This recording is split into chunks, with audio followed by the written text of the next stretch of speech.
귀에서 맴도는 메시지를 만드는 6가지 법칙. 단순성, 의외성, 구체성, 신뢰성, 감성, 스토리. 이 6가지 원칙 중 가장 중요한 원칙은 바로 입니다. 자, 시작하시죠. Let's do it! 안녕하세요, 모델아트입니다. 스틱, 충격적으로 좋은 책입니다. 왜 이 책을 이제서야 읽었을까 하는 느낌이 들 정도로 좋습니다. 책의 내용은 아주 간단합니다. 사람들이 많이 기억하는 메시지에는 6가지 원칙이 있다는 것입니다. 우선 이 6가지 원칙이 무엇인지 알아보겠습니다. 첫 번째, 단순성입니다.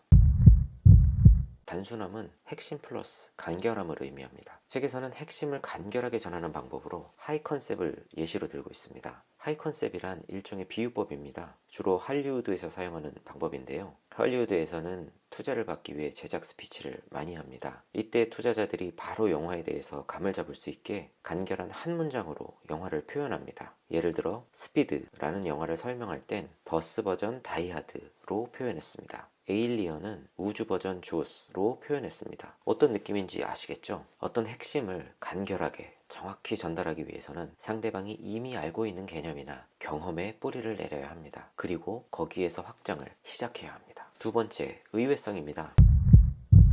사람들의 관심을 유도하고 유지하려면 사람들의 예상을 깨뜨려야 합니다. 사람들이 예상하지 못하는 결론에 도달해야 합니다. 기존의 편견과 패턴의 반직관적인 요소를 파악하고 이를 뒤집어서 새로운 패턴을 제시해야 합니다. 이런 반직관적인 접근이 사람들의 예상을 깨뜨리게 됩니다. 그리고 관심을 이어가려면 흥미와 호기심을 자극해야 합니다. 흥미와 호기심은 자기가 알고 있는 대상에 대해 모르는 부분이 있을 때 더 커집니다. 연예인에 대한 루머처럼 말입니다. 루머는 대단한 스토리죠. 세 번째, 구체성입니다. 기억되는 메시지는 구체적인 단어와 이미지로 가득합니다. 언어는 추상적인 경우가 많습니다. 비즈니스에서 많이 사용하는 시너지, 전략, 비전, 사명 이런 단어들은 모두 추상적이고 애매모호합니다. 전혀 관심을 끌 수 없습니다. 하지만 우리의 삶은 추상적일 수 없습니다. 추상적인 부분을 최소화하기 위해서는 아는 대상이나 이미지를 적극적으로 활용해야 합니다. 혹은 대상이나 상황을 의인화하는 것도 좋은 구체화 방식이 될 수 있습니다. 그리고 구체화는 대부분 좋은 스토리가 됩니다. 네 번째, 신뢰성입니다. 신뢰를 얻는 가장 쉽고 보편적인 방식은 권위에 의지하는 것입니다. 한 분야에서 성공하고 인정받은 사람을 활용하는 것입니다. 하지만 실패 사례를 활용하는 반권위 또한 효과적으로 신뢰성을 확보하는 수단이 될 수 있습니다. 그리고 구체적인 묘사는 신뢰성을 높여줍니다. 숫자는 이해하기 쉬운 척도로 설명해야 합니다. 사진을 찍을 때 비교할 만한 대상을 함께 찍어 크기를 가늠하게 하는 것처럼 말입니다. 통계를 유용하게 만들어주는 것은 결국 맥락과 척도입니다. 맥락은 결국 스토리입니다. 다섯 번째는 감성입니다.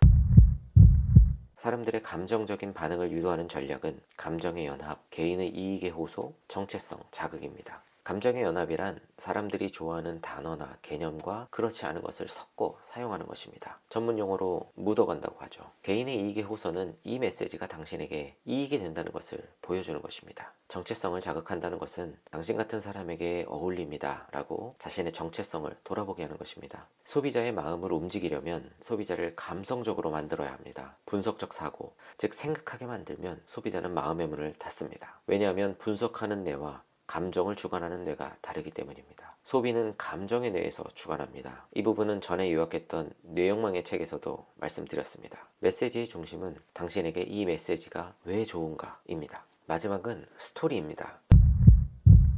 스토리가 재미있는 이유는 사람들이 가지고 놀 수 있기 때문입니다. 사람들은 이야기를 듣고 변형하고 전달하면서 이야기를 가지고 놉니다. 그래서 스토리는 강한 힘을 가지고 있습니다. 무엇보다도 스토리가 강력한 것은 행동을 유발한다는 것입니다. 스토리는 사람들의 마음을 움직이고 행동하게 합니다. 그래서 6가지 원칙 중 가장 중요한 것은 결국 스토리입니다. 모든 메시지의 가장 중요한 역할은 결국 행동하게 하는 것이기 때문입니다. 스토리는 시뮬레이션을 제공하고 영감을 줍니다. 시뮬레이션이라는 것은 어떻게 행동해야 하는가 하는 지식을 전해주는 것입니다. 영감은 행동에 대한 동기를 주는 것입니다. 결국 모두 행동하게 하는 것입니다. 책에서는 스토리의 플롯에 대해 이야기하는데요. 이 플롯에 대한 부분은 도널드 밀러의 무기가 되는 스토리에서 좀 더 자세히 다루도록 하겠습니다. 내용을 간단히 살펴보려고 했는데 너무 길어져 버렸네요.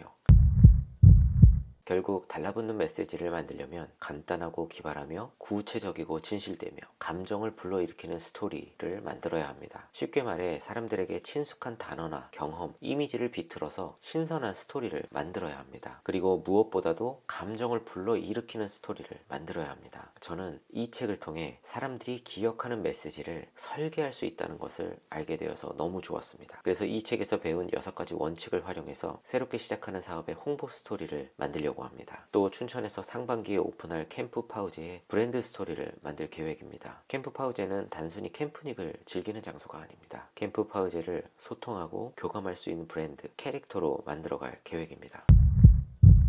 좋은 메시지는 본질적으로 스토리입니다. 그래서 우리 모두는 스토리텔러가 되어야 합니다. 그래야 우리는 팔 수 있습니다. 기억하세요. 우리 모두는 무언가를 파는 사람입니다. 자, 시작하시죠. Let's do it!